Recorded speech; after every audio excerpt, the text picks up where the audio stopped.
we're talking about data science all the time. Like we would literally go to cafeteria and we would overhear conversations about data science.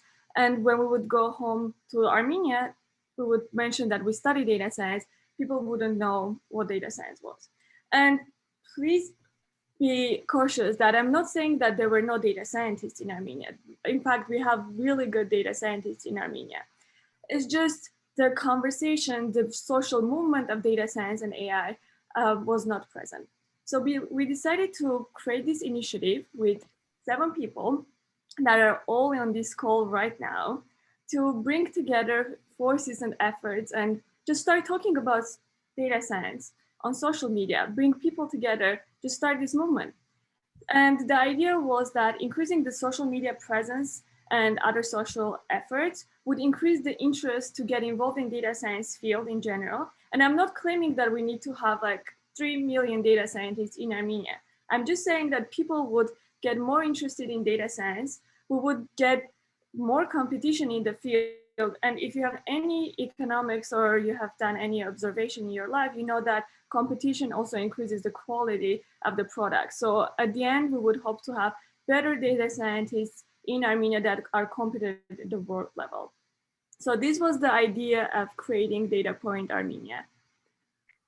And the mission that we chose was quite broad: accelerate the development of data science in Armenia, which is a good thing because it gives us a lot of flexibility, but also a bad thing because it gives us an ocean of opportunities to explore. So it started as an experiment.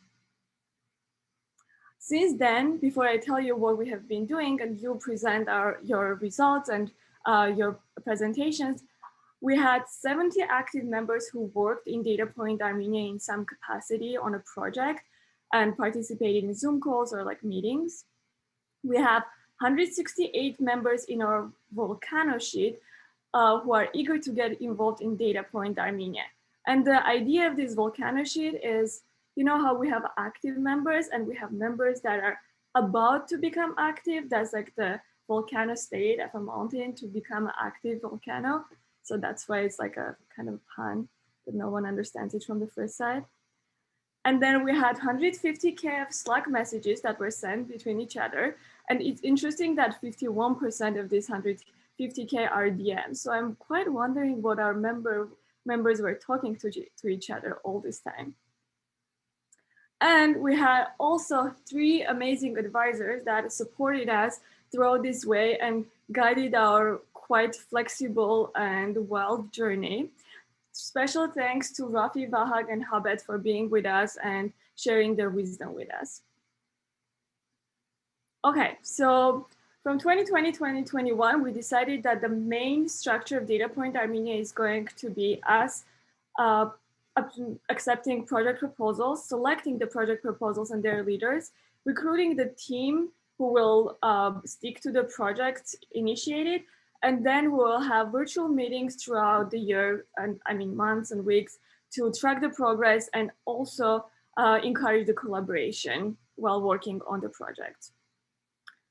As you can see that most of the things have been virtual. Even before pandemic, we started in a virtual way, and we have been a virtual, sustainable, I guess, nonprofit. As a result, today you're going to hear about synthetic control analysis by our data and economics team, economic dashboard by AUA students, which is an amazing collaboration between data and econ and AUA students, where data and econ leaders have been mentoring AUA students. We have, you will listen about the dictionary, NER data set, wartime spell check. We will talk about Twitter astroturfing analysis, health data classification, crisis preparedness analysis project, GIS and mapping, Armenian health facilities, visualizations as a broad committee and like a lot of them as project, and data and education with their workshops and webinars. But everything has not been very, very ideal. And as I'm giving the overview, I feel the urge to share the goods and bads of the process, quite honestly.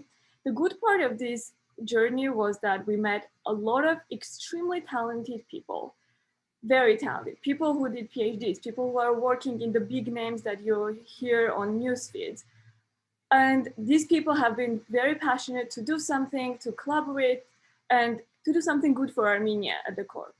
The bad thing of this is that when you bring all these very good people together, there is literally no time because they're in high demand and they're just busy all the time. It's hard to coordinate meetings. It's just hard to get these people to come and actually do work. And still, and the worst part of this is that we didn't have funding. So we haven't properly fundraised all this time, and all the projects have been voluntarily initiated and driven. So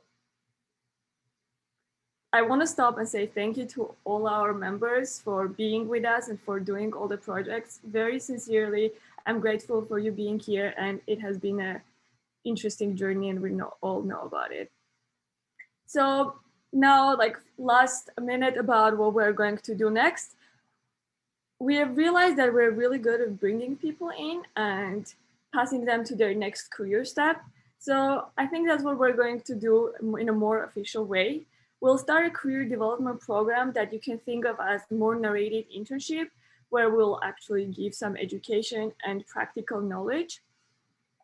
And we came to that point through some need finding interviews. We have interviewed so far 20 stakeholders in data science field in Armenia, which were students, people in academia, people who work in tech industries, also recruiters and company leaders. And we have been hearing these statements a lot: need more practical experience, we need more internships, we need more practical skills. So we thought it's the time to start new project or like structure at Data Point Armenia, where we are officially doing career development for data scientists. Yes, thank you. So that has been the overview on where we're heading. And having said, we're going to start our project showcase with the first team, which is our data and economics team with their synthetic control analysis. No, don't share. Present. Awesome. Mind if I go for it? Yes, please go for it. Hi, everyone. It's a pleasure to be here. This is the data and econ portion of Data Point Armenia. So a little bit of background. Last year, there was a war that happened between Armenia and Azerbaijan, and we all know that the war was very disruptive. But does anyone know by how much? Like, we all know that it was very impactful, but ultimately, with anything sort of data science related, you want to be able to quantify it. And in order to answer these questions, you need to be able to look at the data. And this shows the importance of data transparency and accessibility so that we can answer questions like this. To this extent, there were two data solutions that Data Point Armenia thought would be handy. And that would be the next slide. So the first and foremost is the economic dashboard. And the whole idea is by having a dashboard that's easily available for anyone, it makes monitoring and reporting these economic KPIs of Armenia very easy and accessible to everyone. The second product is an economic analysis. And this report would help quantify the economic impact the war has had on Armenia. So this is the economic analysis team. I would like to give a shout out to Nana, Rupan, and Lucina. You guys have worked stupendously hard on this. And seriously, we cannot have done this success as we. It took everyone to do this, and I'm very proud to work with this team. So in terms of the economic analysis, ultimately, what the goal of analysis is, again, to quantify the impact the war has had. And to do so, we use the econometric method of synthetic control. And to go into detail about this technique, what happens is that you're creating a baseline Armenia, basically a what if scenario of Armenia not being in the war. And then you're comparing it to the actual reported data of Armenia that happened in the war. And the difference between the two is the impact that the war has had on Armenia. The economic indicators that the team used were GDP per capita, GDP growth rate, inflation, unemployment, and debt. So before you do a deep dive and run any sort of models or economic analysis, what you want to do is first conduct exploratory data analysis. One, that helps you get familiar with the data and helps you understand any sort of trends or relationships between them. On the left-hand side, you see the GDP per capita of Armenia and its neighbors. And on the right-hand side, you see the GDP per capita of Armenia and other countries that are quite similar and used in the synthetic control experiment. In the next slide, you can also see the same when it comes to inflation rates, and this is conducted for all the different economic variables. Once the EDA is finished, you can then conduct the synthetic control. On the left-hand side, you'll see the GDP per capita synthetic control, and on the right-hand side, you'll see one for inflation. Ultimately, the models won't be exact, but you want to make it as close to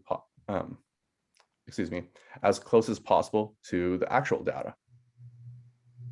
In the next slide, this breaks down the weights of all the different countries used to create the synthetic model within the experiment, and also the weights when it comes to optimization on the previous time periods.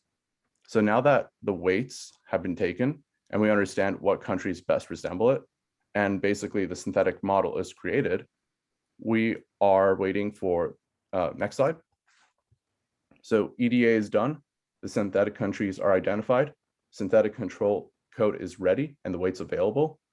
At this point, just waiting for the 2021 data to be released, then everything could be plugged in and the difference can be assessed between the counterfactual and the actual Armenia to display the impact that the war has had. And with this, I would like to pass the baton now to the AUA dashboard. Thank you, Gary. I'm going to share your slides, guys.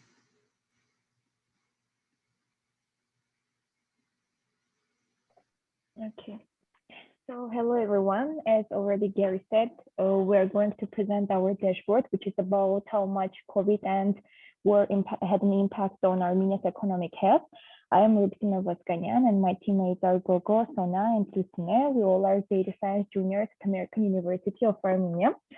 So our problem is already obvious. We're going to present what we did, how we analyzed COVID and war's impact on Armenia's economic health. You can go to the next slide. Okay, so yeah, and we analyzed our data of this event with Armenia's neighboring countries, and we also took Middle East countries to see the difference between those countries. So in the next slide, you can see that our solution was to create a dashboard, and so everyone can visually access this data and easily see what is happening in Armenia. We found some interesting things. If you allow us, we can show our dashboard and we can see it. Yeah, so feel free to screen share right now and show the dashboard.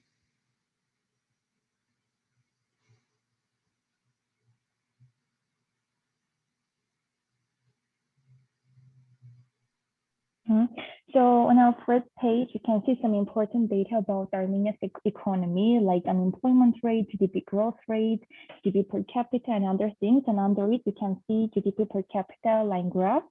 You can also choose and remove some countries, so you can easily access it. It is on the first page because GDP is one of the most important indicators of economy. So if we go ahead.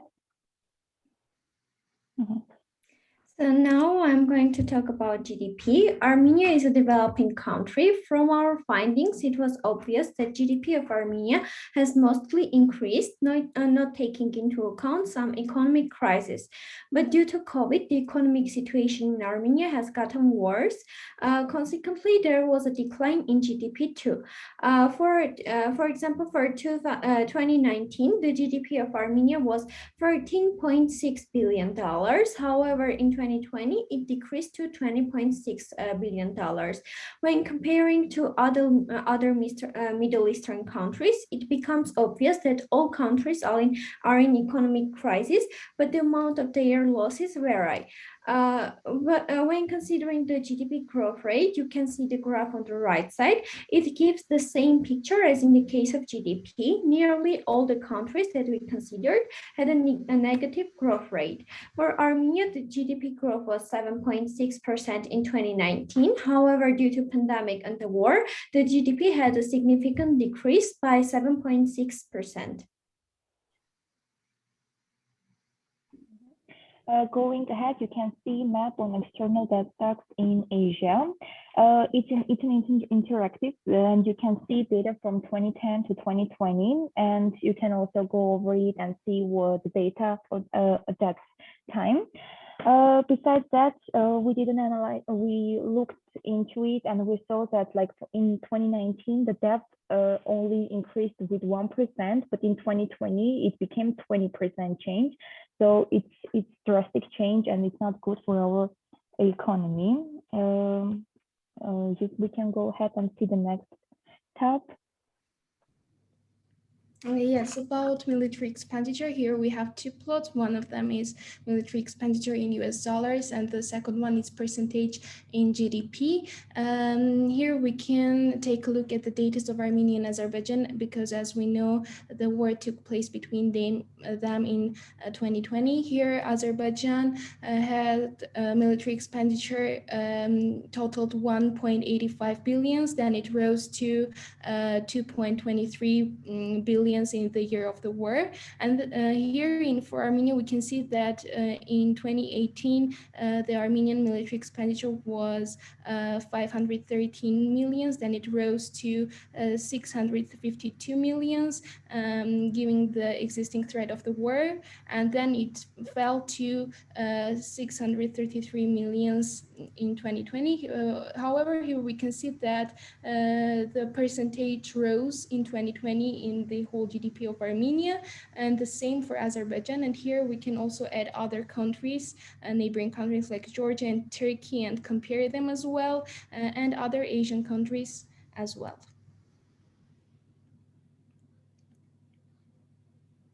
So now So it's a well-known fact that COVID had a very negative impact on tourism too, and Armenia was not an exception.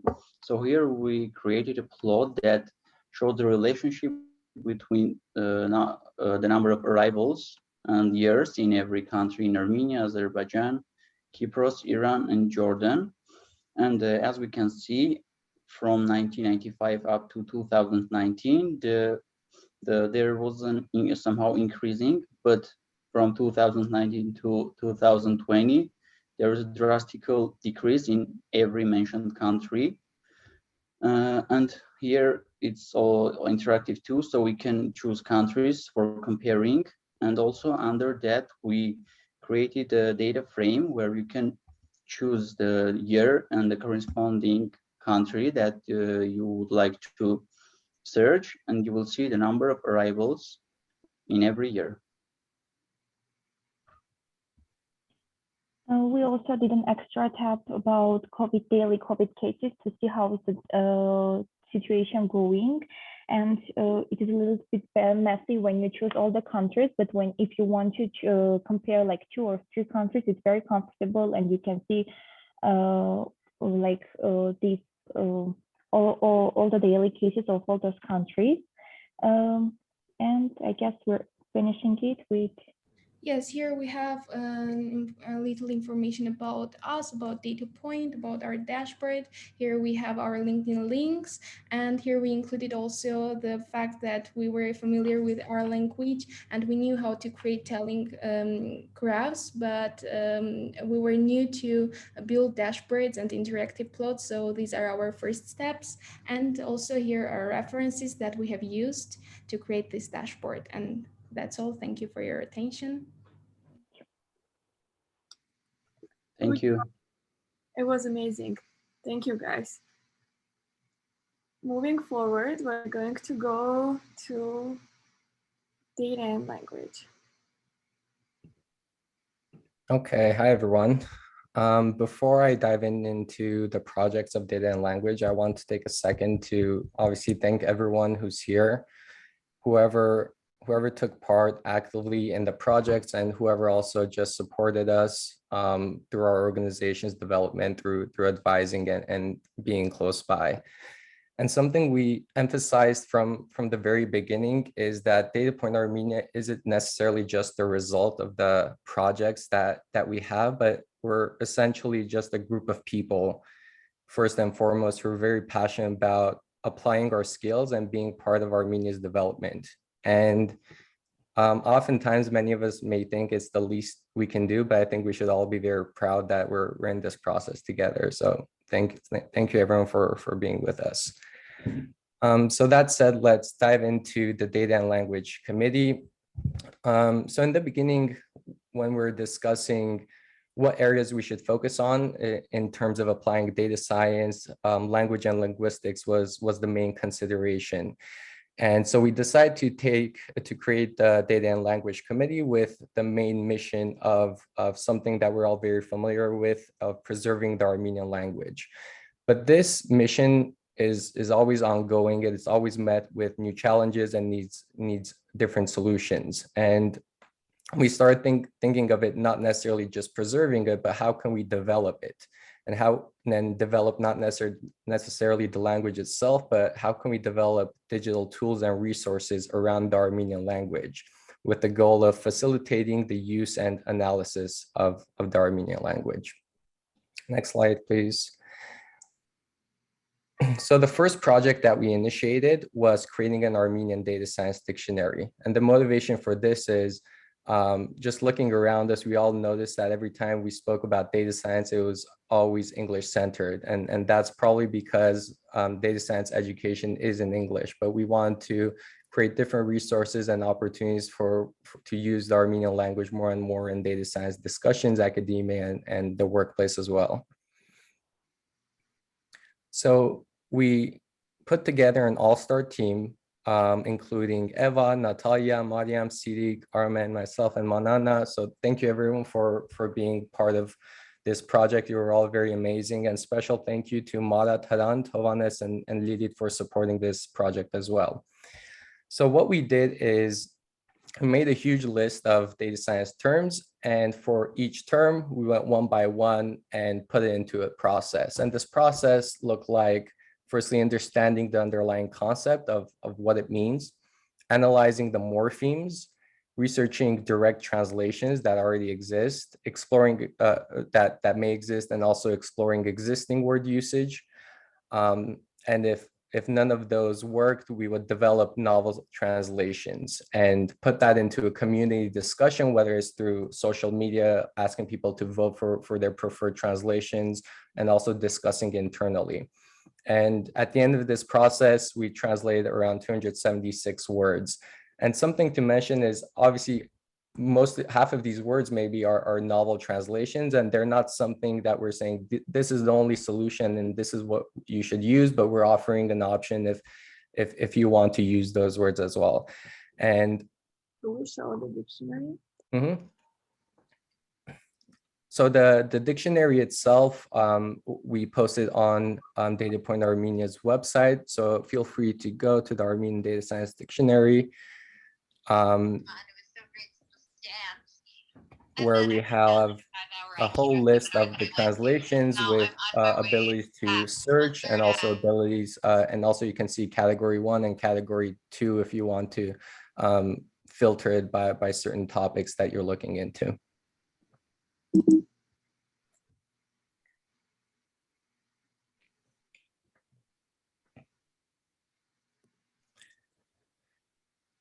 Our second project was motivated by the idea that every good data science project needs a good data set to begin with.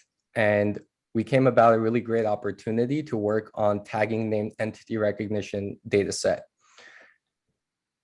Next slide, please. So what is a named entity?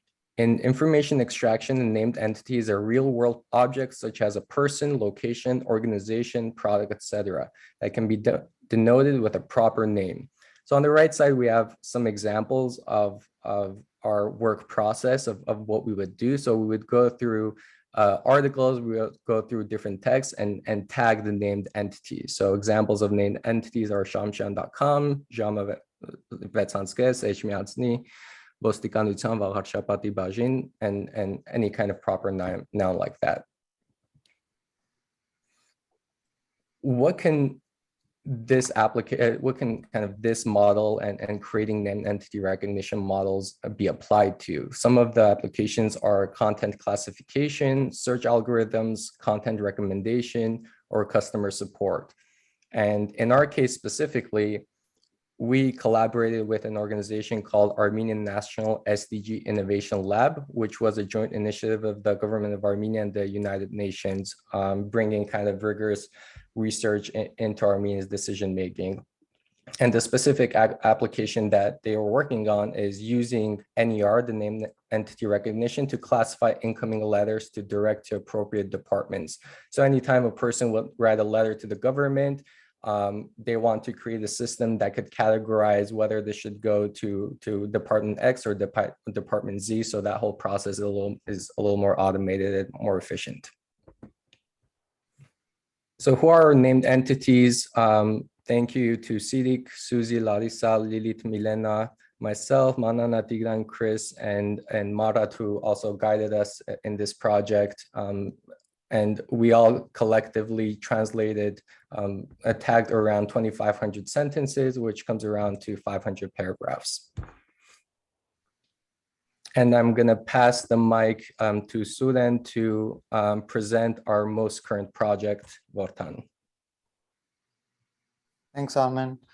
Hey, everyone. So Vortan is an initiative to create tools to make it easier to use Armenian digitally. So online, type Armenian and use the alphabet instead of using like Latin letters.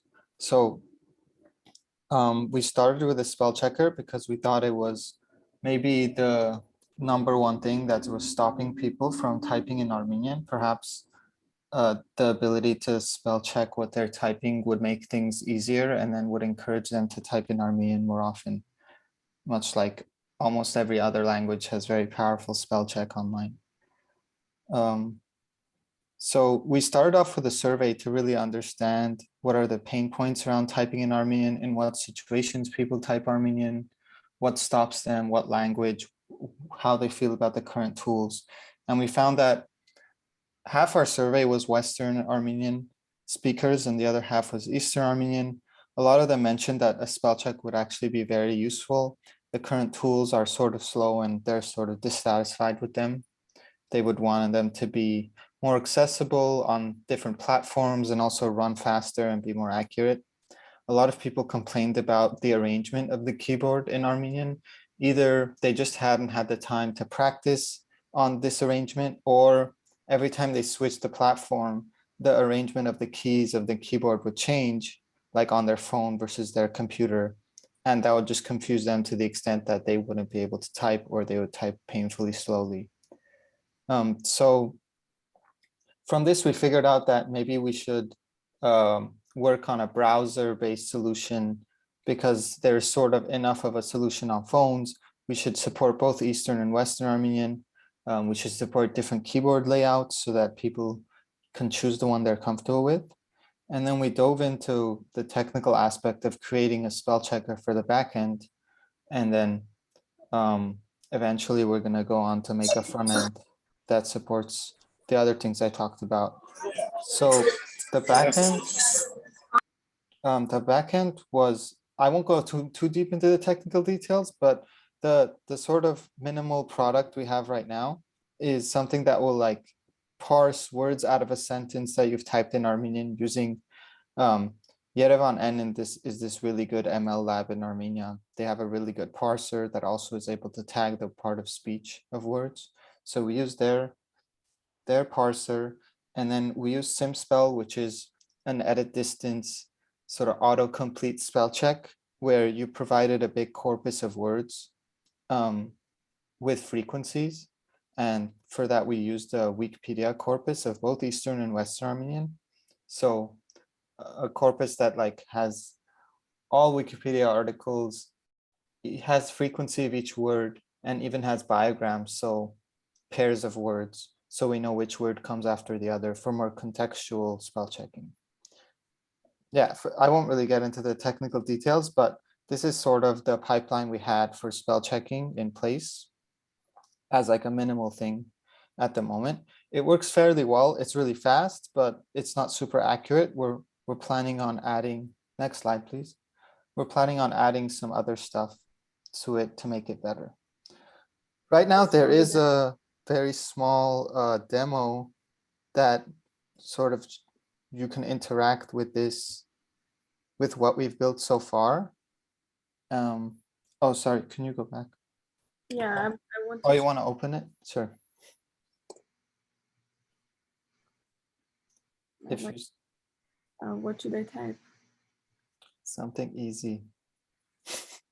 Easy to spell check. Brot. You cannot type the brots with maybe one of the letters wrong or missing, or Okay, I'll do.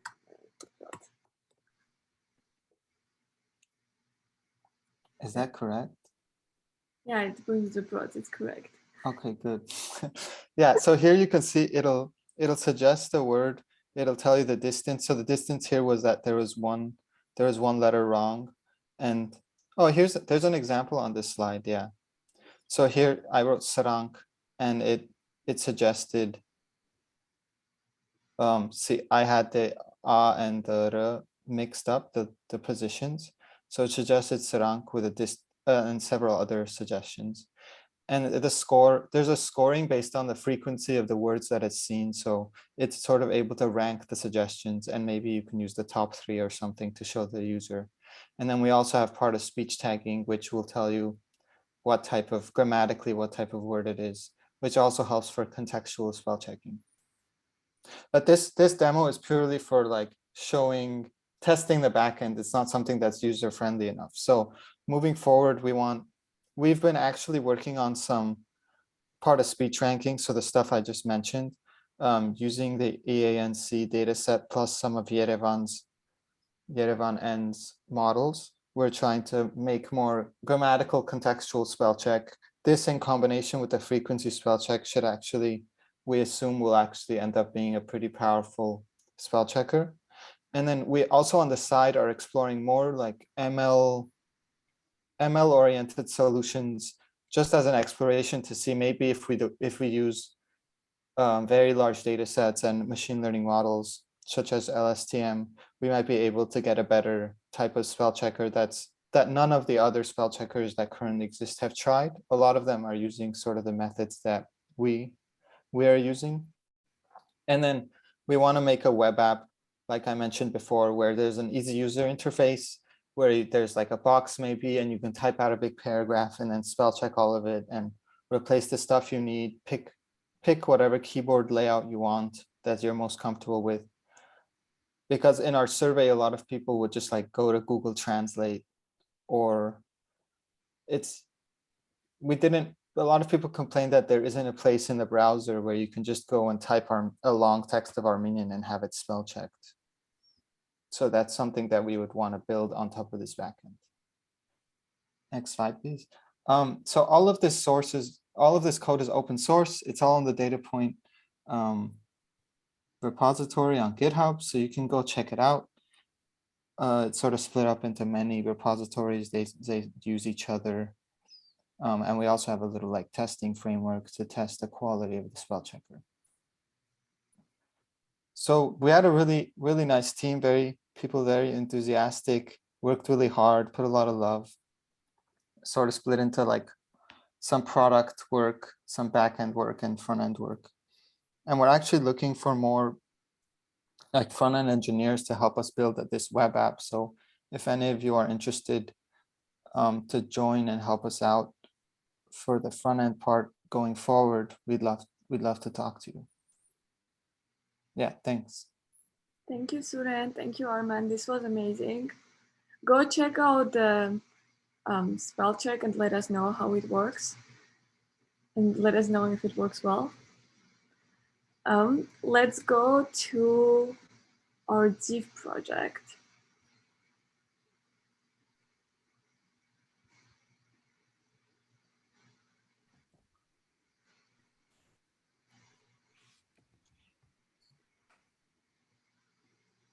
Hi, everyone. So I actually downloaded Twitter and started using it last year during the war, not to post Armenian posts, but to scrape Twitter. But then I started using Twitter myself. I want to know if you move to the next slide. I realized how much Twitter is used as a weapon during wars. And it just led a lot of us to have the same idea about Twitter and want to understand how Armenia and Azerbaijanis are using Twitter to push their narrative throughout the war. So moving on to the next slide. Our members who worked on this project, but this is just a very little, these are people who have actively been working, but we had so many people in the back end supporting us, maybe emotional support, technical support. Also Chris, who has co-led the project with me, he sadly wasn't able to join the meeting. However, this project wouldn't be anywhere near what it is without Twitter, without Chris, but also Twitter. So a little overview. Open. Yeah, Lilith. So for our div project, we essentially covered a lot of the trying to understand the narrative of what our trying to understand the narrative of what both sides were trying to portray. And so in doing so, we were able to try and get more of an informative aspect of Twitter and how to use it, so the guidelines. Manala, can you go to the next slide, please? So the topic that we looked at was astroturfing. And so we looked at we tried to find the existing research on cyber warfare. So we noticed that Azerbaijan had an extensive history of social media abuse, and their previous tactics were employed again in this recent conflict. So very expected of them. And yeah.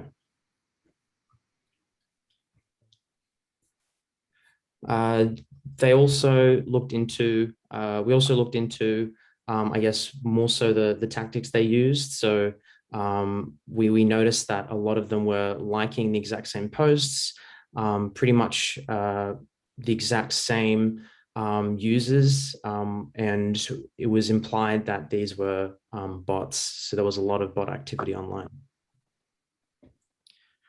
And then we also looked at the summary statistics. So one thing we looked at in particular was the number of accounts, tweets, and hashtags. So throughout the period of, I guess, when Twitter began from like 2005 to 2019, we didn't see that much activity or that number of accounts created.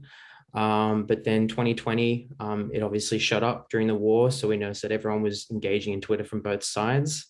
And that was essentially, I guess, the purpose of making a lot of these counts was to engage in the information war that we saw. We also noticed that after the attacks in July, there was a sharp rise in the creation of accounts, but then we also saw a second round. So we saw a lot more accounts created during the second Azerbaijani attacks. The locations, we also try to look at most of where exactly these tweets were tweeted from. We noticed that a lot of accounts didn't have any locations set, but the places that most of the tweeters did tweet from were Azerbaijan, and then we can see that it dips drastically. So some were tweeting from the US, and then we can see all the other countries listed there. But for the most part, we couldn't get any concrete evidence of where they tweeted from other than Azerbaijan. And then for pro-Armenian tweets, the exact same scenario. So not many people were tweeting, like we don't know exactly where people were tweeting from, but we do have a lot of countries listed there, such as Armenia, of course, and the USA. The timeline for a lot of the tweets, in particular pro-Azerbaijani tweets, we noticed that a lot of information was missing. So as you can see, this was the total number of tweets daily.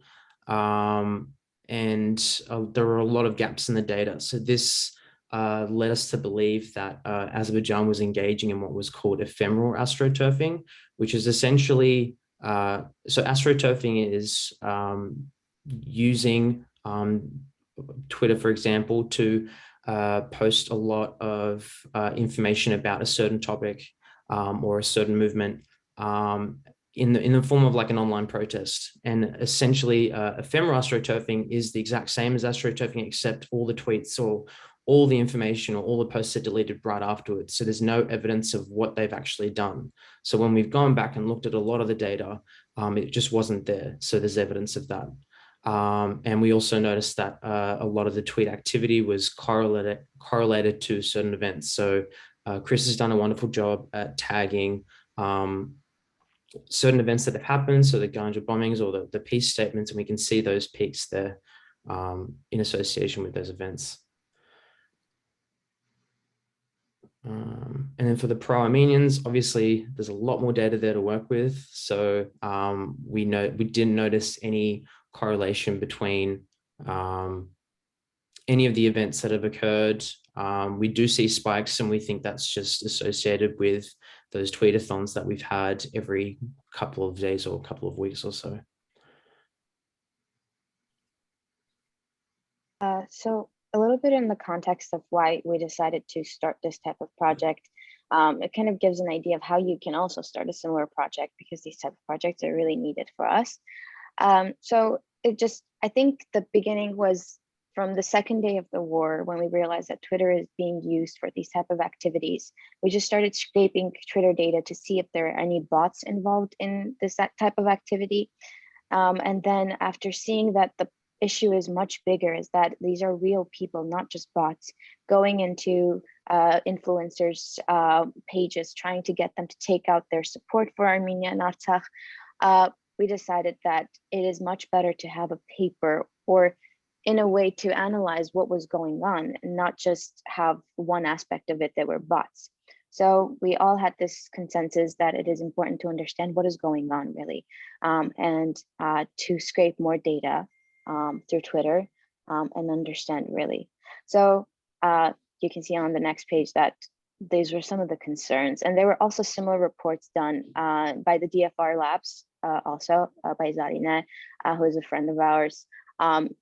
And we just were motivated to create a project like this that was much larger in scale.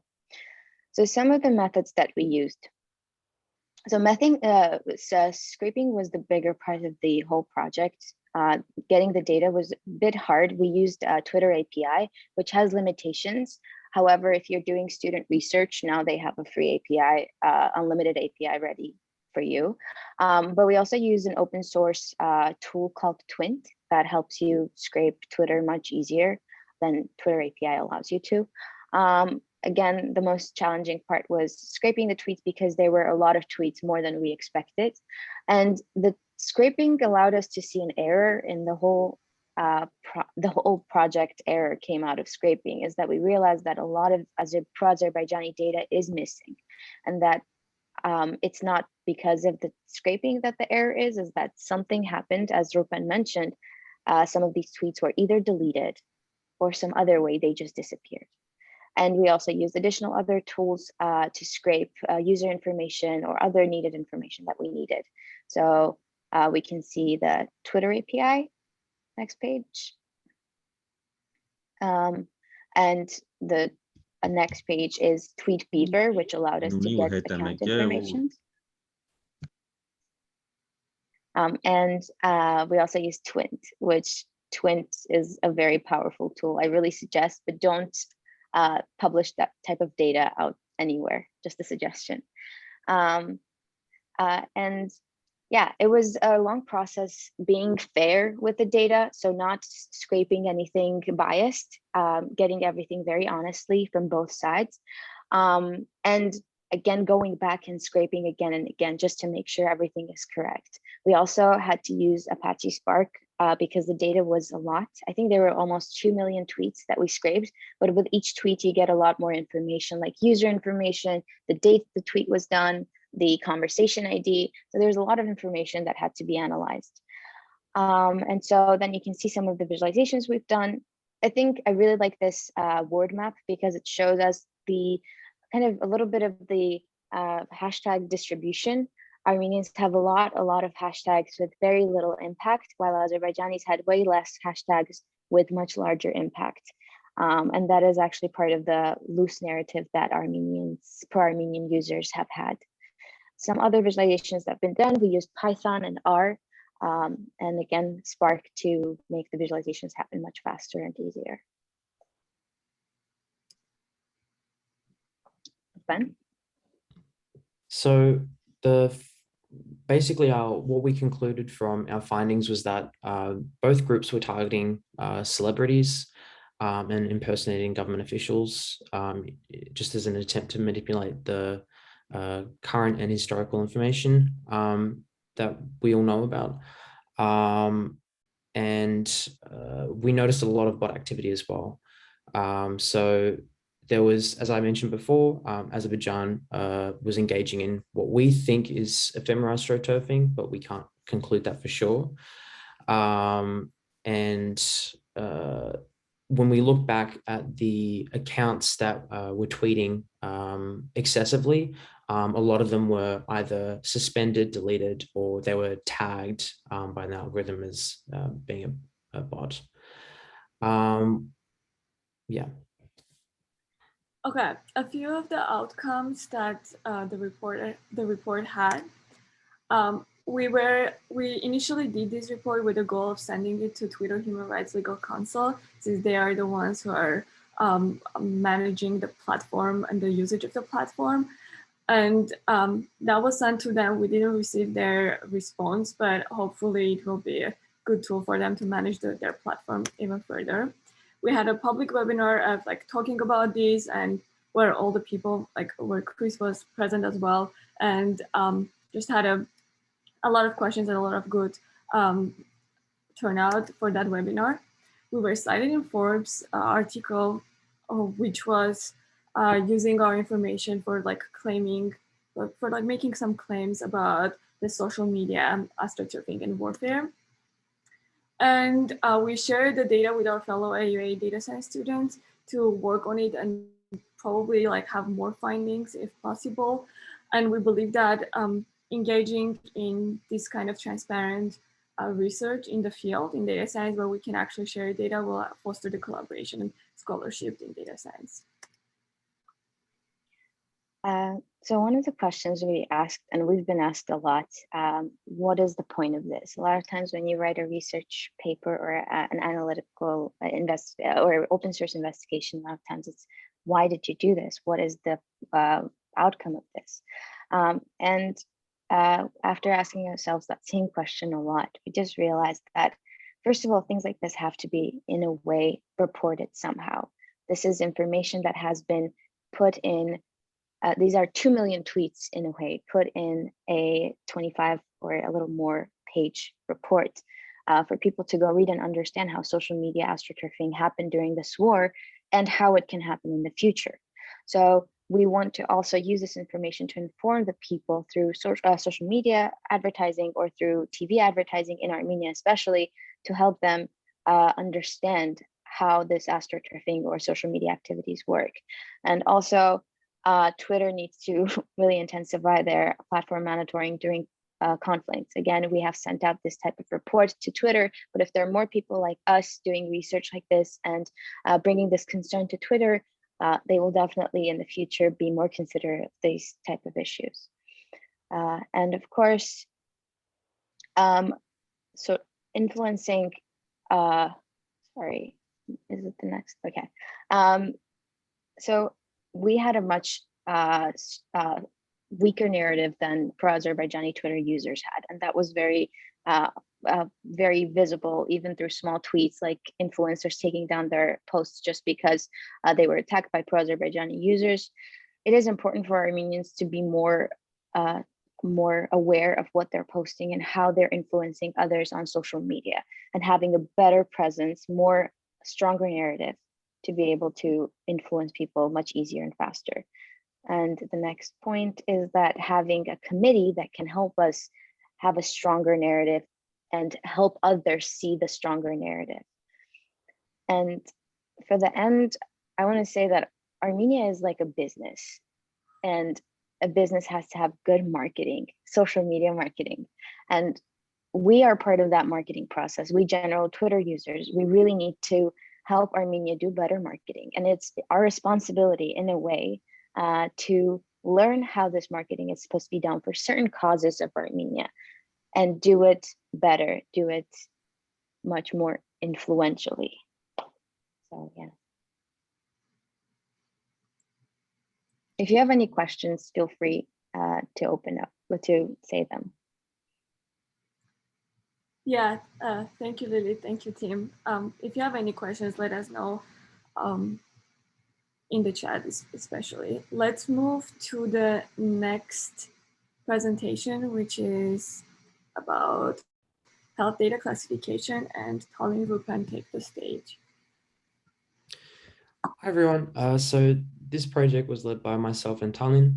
It's essentially wanting to deploy or engage in data science methods within the health and medical space in Armenia.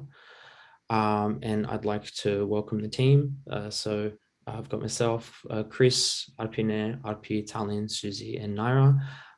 It was a fantastic team, and we met up once a week to talk about databases that we could use and how to deploy this in Armenia, essentially. So yeah, just kind of giving a background on why we're thinking about applying data science to healthcare, or why that's a concept in general. Applying data science to healthcare can be very helpful in improving patient care, creating faster and more accurate diagnoses for patients, establishing preventative measures for sicknesses, creating a more personalized form of treatment for patients, making more informed decisions, and also reducing costs and simplifying procedures. So ultimately what the thought was behind this project was that we would start off with the team that we mentioned before, and we would all find open source data that was related to medicine, health, something of the sort, and build machine learning algorithms that would do some form of prediction that could be something that would be used in a clinic or a hospital. And then after that point, we would ultimately attempt to apply this within some form of clinic in Armenia. And so we'll get to that later on in the project. But for now, the projects that we did work on during this time included fetal health data, orthopedic data, lung X-ray data, and inpatient, outpatient data. So just to briefly cover the tasks that or the classification tasks that we worked on for this presentation. So we looked at chest X-ray classification, fetal health, electrocardiography data, and inpatient outpatient data. For the chest X-ray classification task, we utilized deep learning to detect differences in bacterial and viral pneumonia in X-ray images. And so as you can see the image below, we applied several deep learning layers to be able to predict an output layer. And in this case, we were trying to differentiate between bacterial and viral pneumonia. So the data set that we looked into was available on Kaggle, obtained from Guangzhou, China, from a medical center. And we specifically looked at, again, viral and bacterial pneumonia. And here are examples of the X-ray images that we used. We actually did pretty well with the model accuracy. So we looked into EfficientNet and ResNet. These are publicly available deep learning models that we could train on. There are heaps of other parameters that we looked into, but overall, we got an accuracy of 82% with EfficientNet and 86% with ResNet. If we, spent more time and we had more computing power, we would have, I think we would have been able to achieve greater than 90% accuracy.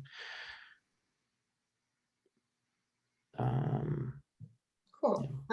So the second project that was worked on by RP, Naira, and Suzy was the fetal health electrocardiography data. And so basically this was utilizing machine learning models to determine the health level of a fetus. And this is kind of an example of what that data would look like, just like out of the hospital. So the data set consisted of around 2,000 fetal cardiotachograms. Don't know how to pronounce that word. So they were automatically processed and the respective diagnostic features were measured by the clinic that was producing the data. So there were three states that they were classified into: normal, suspect, and pathological, which means just like a normal state for a fetus, suspect meaning it could or could not be a disease, and pathological meaning that there was a disease present. So with this project, they applied many different machine learning algorithms. The top three results that they got were using the system tree classification, which got 87% accuracy, K nearest neighbors classifier, which achieved 89% accuracy, with K being 2. So this one was ultimately classified into either normal or suspect and pathological, which got 89%, and the random forest algorithm, which got the highest accuracy of 90%, with precision at 85 and recall at 86, and the F1 score at 86 as well. And you can see the ROC curve that they produced to the right as well.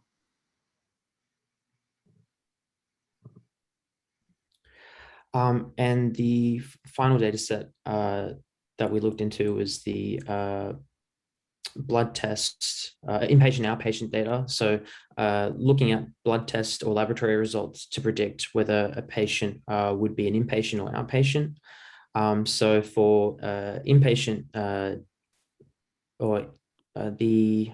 inpatients, essentially they are they would stay overnight in the hospital, and outpatient would be those that are they're released, on the same day pretty much.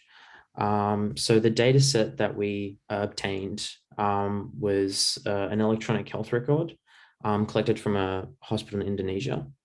Can we go next slide, please? Yeah.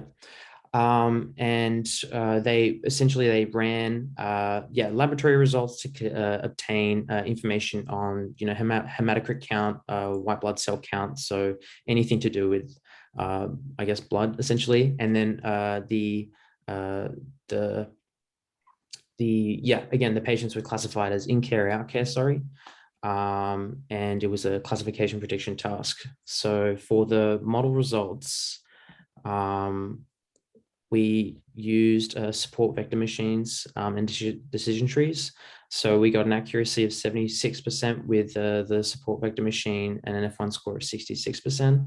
And then with the decision tree, we got an accuracy of 74% and an F1 score of 65%.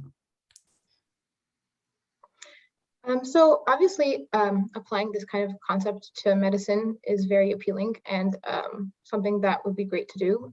But it's also very important to think about the barriers that there are to doing this kind of thing. So first of all, cultural and infrastructural barriers, which played a huge role in kind of the further steps of this project within Armenia. For example, the fact that there was a lack of electronic health data that was even collected within Armenia causes the first problem of kind of deploying this kind of model within Armenia.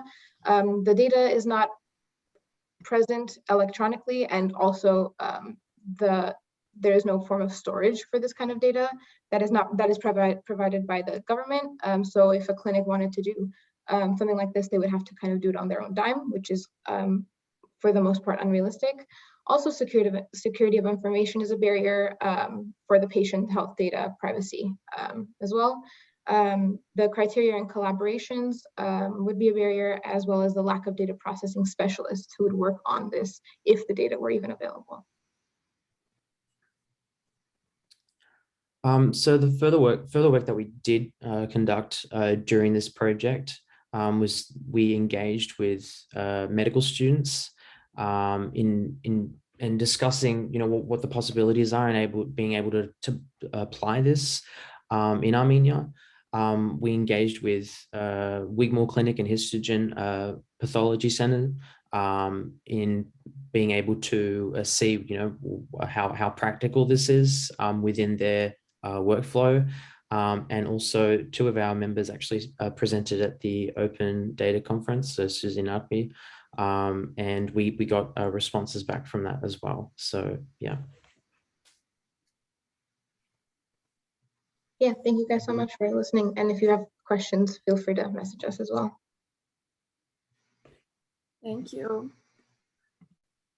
Good job, guys. Let's go to our other group that is concerned with public health, and they have been researching the crisis preparedness in Armenia. Michael and Laura, take this over. Hi, everyone. Thanks for joining us. So my name is Laura. I work on the data and health team committee of DPA. So the project we're going to be talking about today is our crisis preparedness in Armenia project, which was also sort of inspired and brought to our attention by the recent war. So this is our team. We have Michael is here today and Anna is here today with me to present our project, but we have lots of other great members who have been working on our projects in the past, and also this project that we'll be presenting today. And a lot of us are either public health or medical related students or graduate students or working in that field as well. So what we've been up to, I'll let Michael recap some of our past projects. Thanks, Laura. So since March of 2020, we've been involved as a committee in different things. And one of the main sort of ongoing continuous projects we've been involved in is having an online platform, which I'll talk about on the next slide. But this slide focuses on a primary care article we published in the Berkeley Public Policy Journal, which is really an overview of the Armenian primary healthcare system and its implications and role on policy and what can be done moving forward. So if anyone's interested in sort of epidemiology, the role of data and the healthcare system in Armenia, and if you have an interest in policy, I highly recommend kind of just getting a feel for it. It's like a nice overview, high level topic on different health indicators. And then we also worked on this Alzheimer's Caregiver Guide, which was a bit more recent. And we collaborated with Alzheimer's Care Armenia, which is a nonprofit organization that works in Armenia and has several different clinics for patients who are living with dementia. And we sort of created a caregiver guide that was meant to be a simple guide for patients living with dementia, but also their families and people who care for them.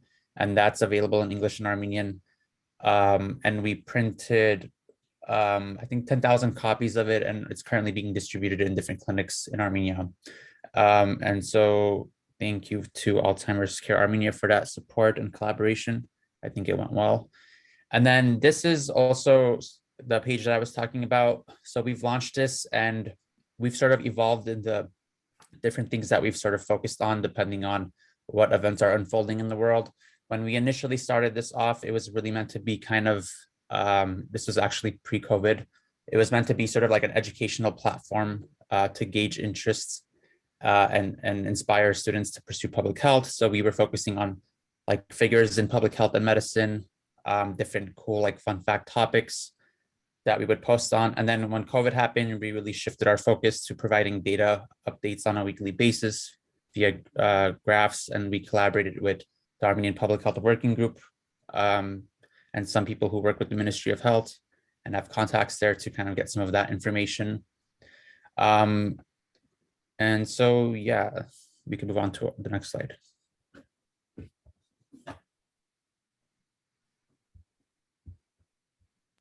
Laura, is this you?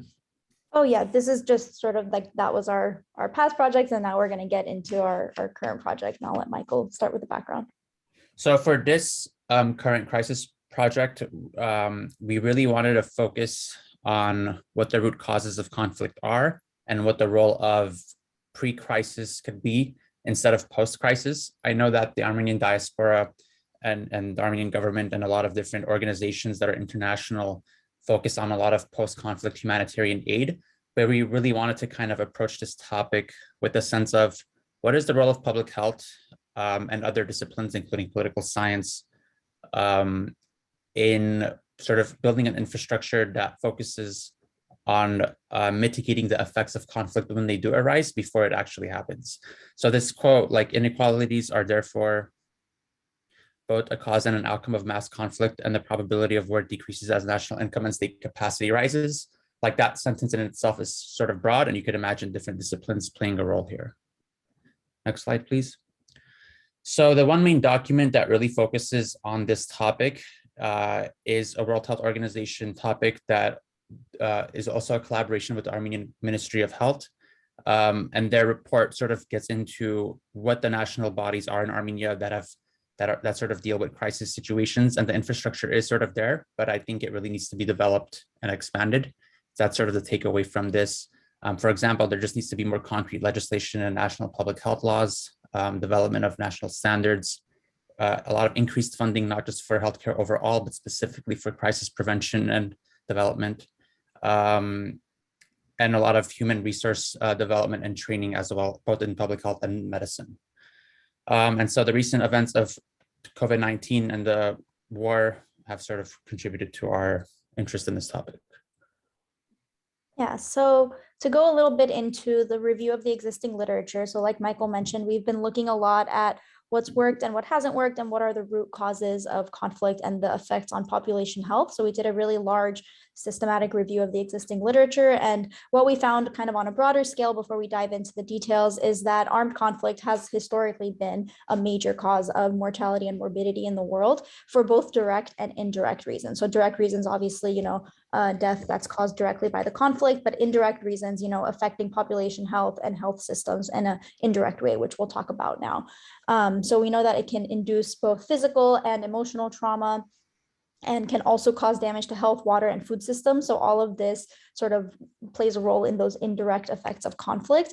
And one of the biggest things, and one of the most sort of data geared things for this DPA audience, is that one of the effects of conflict is the destruction of health infrastructure and health information systems, especially during times of war. And I think Tallene mentioned in her previous talk about how there is already a little bit of an issue with electronic medical records and having access to recorded data electronically in Armenia. So having any kind of barrier to the health information systems, it makes it very difficult to quantify the health impacts of conflict because we don't have this data to begin with. And one specific aspect of population health that we were researching into is mental health.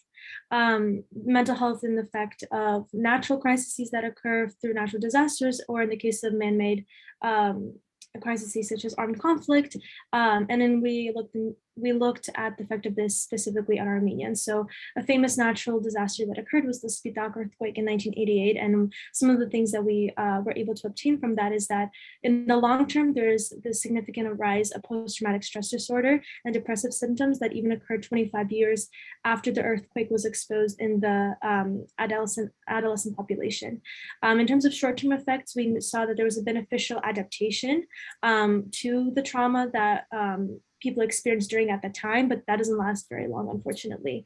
And so what does persist are anxiety, depression, and post-traumatic stress disorder years after the trauma or the crisis has actually happened.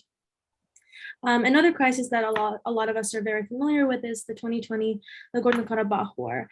Not only we probably know that we've been mentally affected by, the war, being departed away from it, not being actually affected by it personally or on the front lines, but particularly those that live in the region, specifically civilians, and also the soldiers that were there, they are suffering from mental health issues as well, especially from the instances of irregular and repeated ceasefire violations, as we all know, that are happening even today still, which is very, very unfortunate. And so some of the things that persist, as I've already mentioned, are anxiety, depression, and post-traumatic stress disorder.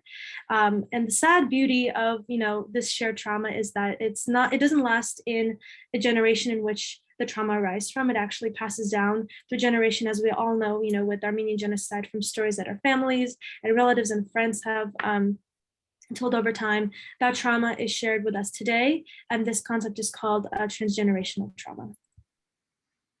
Another issue that persists based off of not only natural disasters, but also armed conflict is specifically infectious disease. In wars and all over the country and all over time, there's been huge instances of infectious diseases persisting. For example, influenza, pneumonia, typhoid, malaria, and Spanish flu. And as we know, there's a famous infectious disease that arose in early March 2020 that even heightened infectious diseases that arise among civilians that lived in the region and also soldiers as well. And as we can see in this graph that was provided by the Armenian Public Health team, we saw a decrease over time in like around June and July, when with COVID cases, when we had like regulations and mask wearing and whatnot. And then by the start of the war, we saw a 7-fold increase in weekly average COVID-19 cases in the country. And so why did this happen? COVID-19 unfortunately became a secondary issue as the preservation of defensive identity, land, culture, and even power took the precedence for Armenians. COVID became secondhand, even though it is vital to protect us for our health from COVID itself. But there was just a lot of stress and trauma that was surrounding that took us aside from focusing on our health, particularly in this time.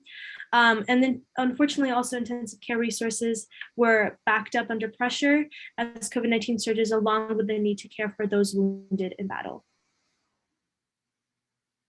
So a specific population that we found is impacted most by the effects of conflict is mothers and children. So maternal and child health is disproportionately burdened by conflict because this population's health depends very heavily on functioning health systems. They're the ones who need to go to the doctor most often for their checkups, for their resources.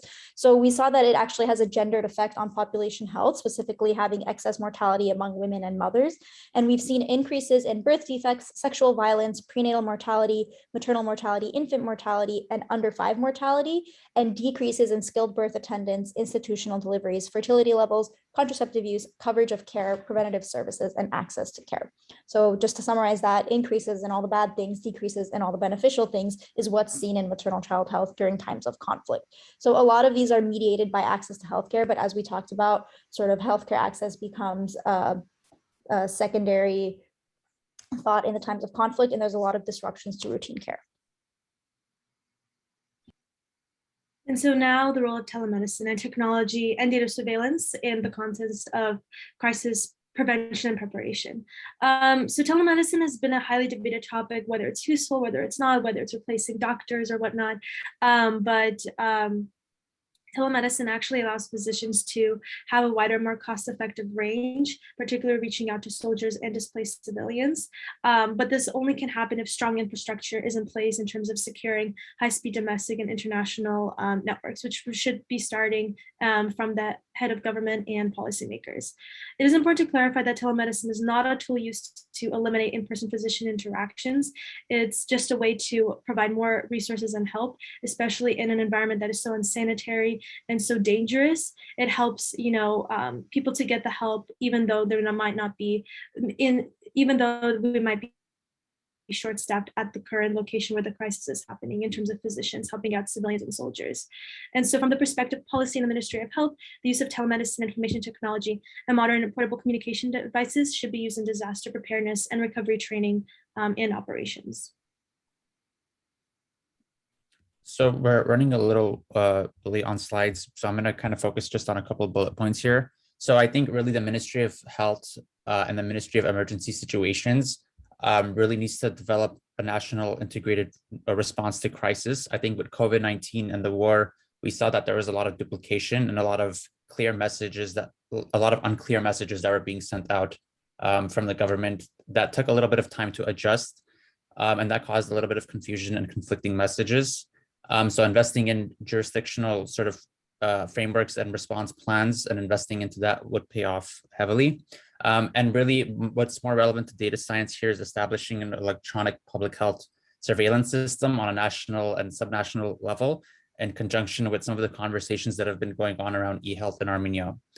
And so sort of the rest of the slides focused a little bit more on, again, coordinating and collaborating between jurisdictions and funding.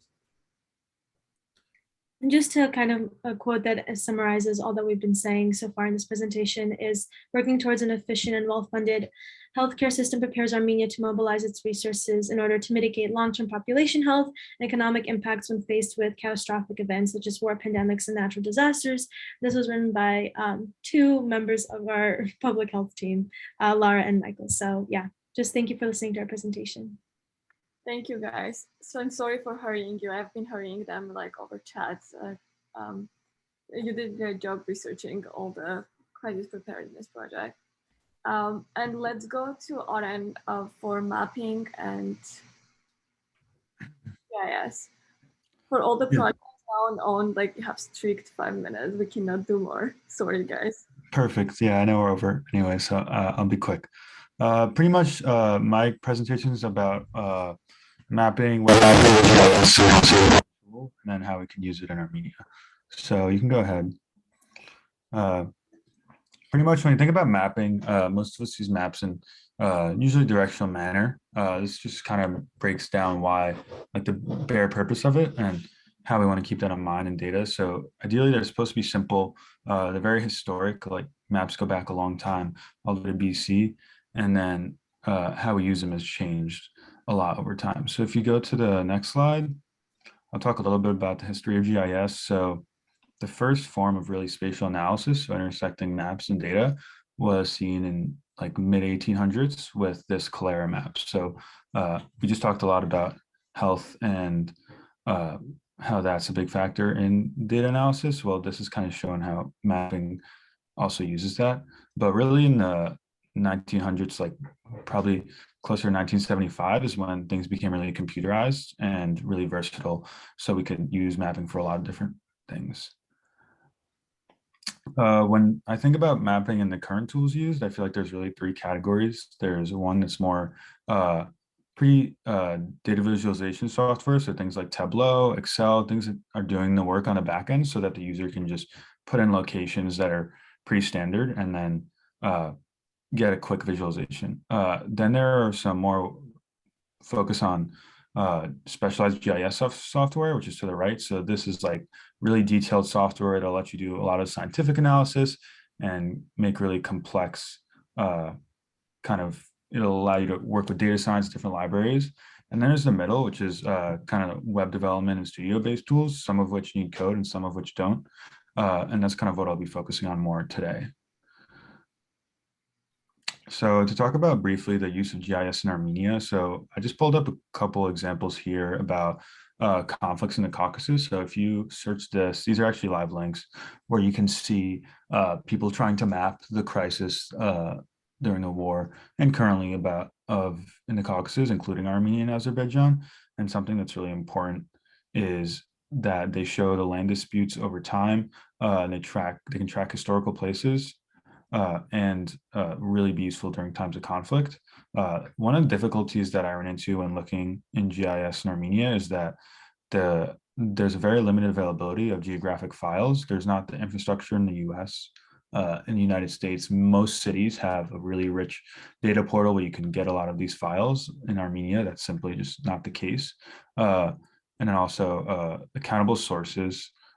If we want to look overall in the Caucasus, we have to be wary of where we're looking. And then also documenting GIS data. So if there's not the sources out there, having to do that back-end work does take a lot of time.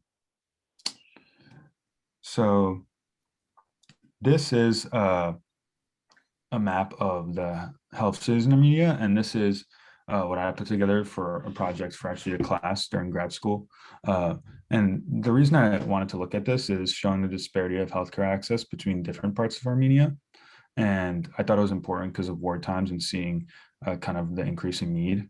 To talk about the tools I used, it was Mapbox.gl, which is a JavaScript library, and then obviously just HTML, CSS, and a tool called QGIS. And what I did there is this map was originally just points of all the health facilities across Armenia, and I aggregated them to each of these districts, which are the main provinces in Armenia. And here you can see the darker colors are places that have more health facilities, which is obviously true in Yerevan, and then lighter is probably more rural areas. A big note here is that the borders are not 110% accurate if you were to zoom in, and that's kind of because the limited amount of geographic files I can find.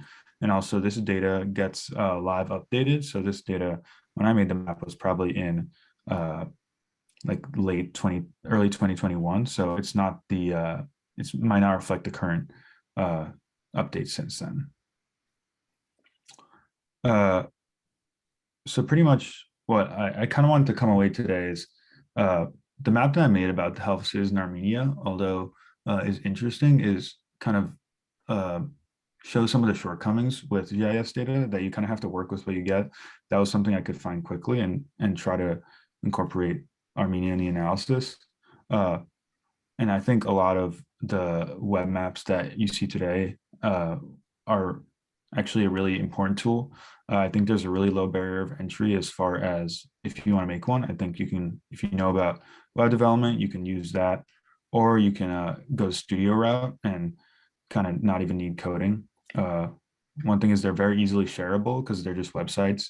There's no need for software, and you can update them kind of whenever you'd like. And then the last thing is they can be used for a variety of reasons. What I did above is just one example of many web maps you can make with these libraries.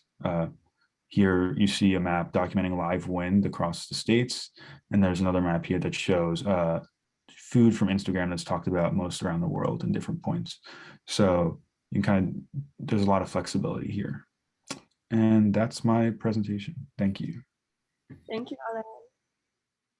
Okay, next is the BIS team.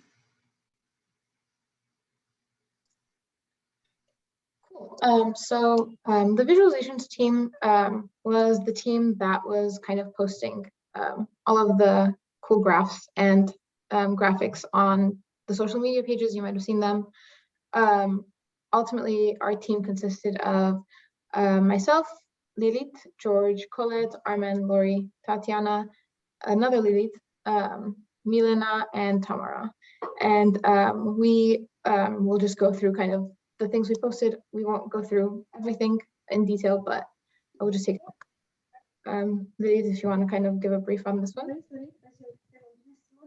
Sure.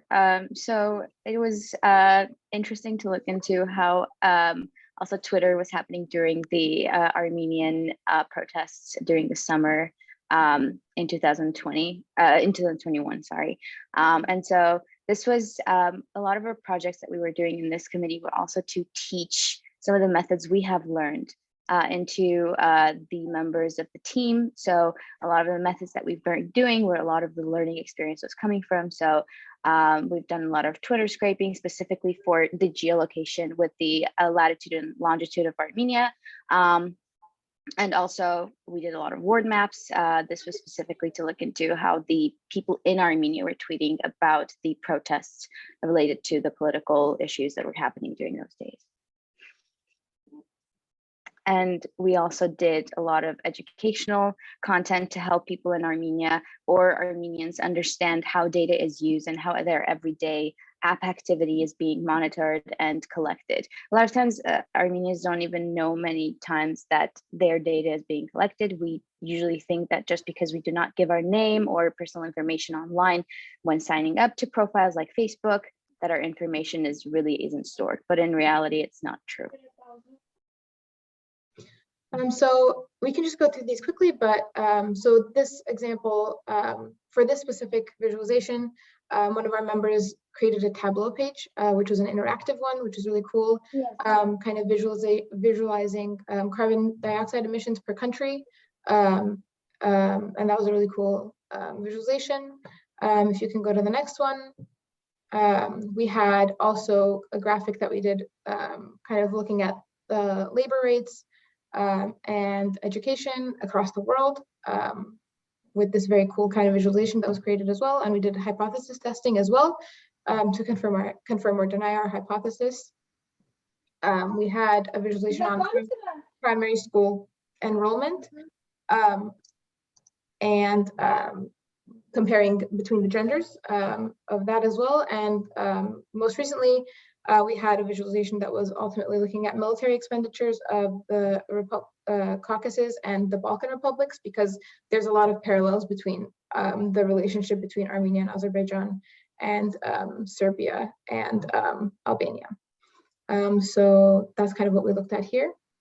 And then for the latest one, sorry, there's a lot of slides. We did a comparison between the GDP and FDI of Armenia, and kind of looked at what that looked like across the years. And you can kind of see this interesting divergence between the two. So in terms of kind of what the thought process was behind this, we thought that'd be really cool to kind of not only allow people to work on their data analysis skills and data kind of exploration skills, but also collect information and data on Armenia that exists, just open source, and create a kind of Armenia in Numbers project where we would have all of this information stored and easily accessible, and hopefully just the visualizations would help in the interpretation process more so than just raw data. So that was kind of the concept behind it. And these kind of visualizations will be available on the website in kind of a booklet format soon as well. So you can check that out.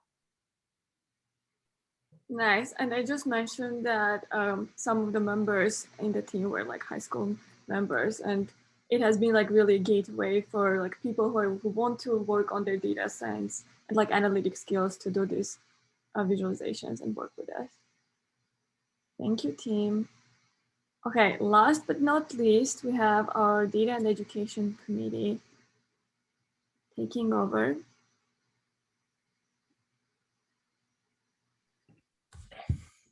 So to talk about the Data and Education Committee, as we welcome more and more members into DataPoint, we realized that there are two very common features that all of you had. On one end, you're very skilled in specific areas and you want to apply your knowledge into our projects. And on the other end, a lot of you wanted to take new skills out of DataPoint Armenia that you can apply in your work and in life. So what we did with the Data and Education Committee, we tried to create an experimental and flexible model of connecting these two sides. So to create a structure where we can crowdsource and share the knowledge that we have, and also take and receive the knowledge that other members have with us. So next slide, please. And the structure that we chose was small and flexible workshops. And the reason for this, because workshops offer a platform for discussion and practical work, which we emphasize. We want people participating in our workshops to have hands-on experience and be able to apply the knowledge right away. And also it's a great way to share the knowledge and each other's experience. Next slide, please. So we made a total of 8 workshops. The first one was a total overview, data cleaning, visualization, simple linear regression, multiple linear regression, GTS, project management, and do's and don'ts for becoming a successful data scientist. And the general kind of simpler procedure we had for this is to choose a theme. And we did this by discussing on Slack, by looking at our volcano sheet, what people were interested in learning.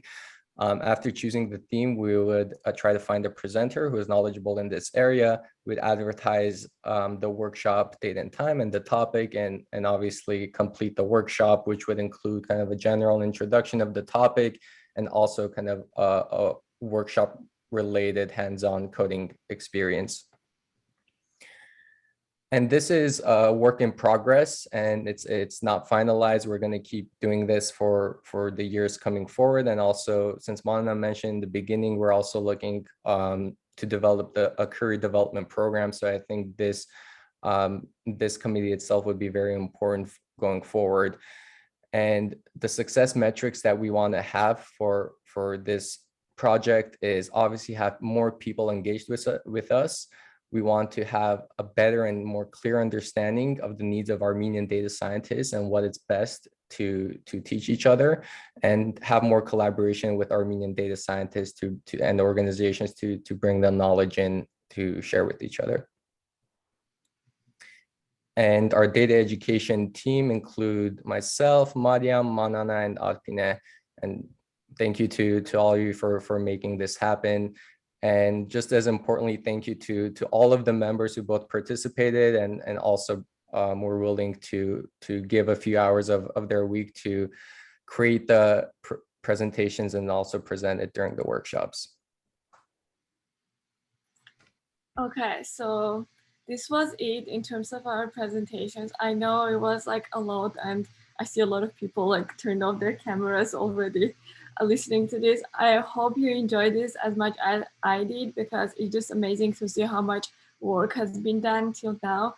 I just saw that Hrant has joined, and you probably missed the shout outs that we gave you for having the dictionary ready. Like, thank you for like your support. And also our spell check has been using Yerevan, and it's like amazing algorithms as in their backend. So thank you for that as well. I also saw at some point that Bahak was here, was one of our advisors. Thank you for joining. If you're still here, thank you everyone. Thank you for the presenters. Thank you for all the amazing work. From next year and on, we're going to do kind of an internship program.